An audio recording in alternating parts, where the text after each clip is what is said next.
Palangga, fried rice.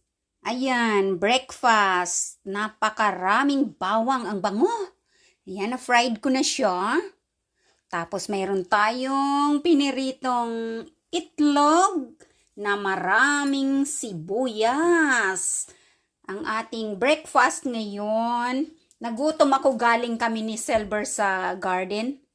At ang ating panghimagas naman ay masarap na saging na lalagyan natin ng yogurt. Ayan. Para healthy ang ating food. Yan. At lagyan pa natin ng blueberries. Yan. Kakain na tayo mga pananggingging. At maghihiwa na tayo ng ating fried eggs. Ayan. Maraming sibuyas nilagay ko. Kakagutom na. Pagkagaling sa labas, fresh air.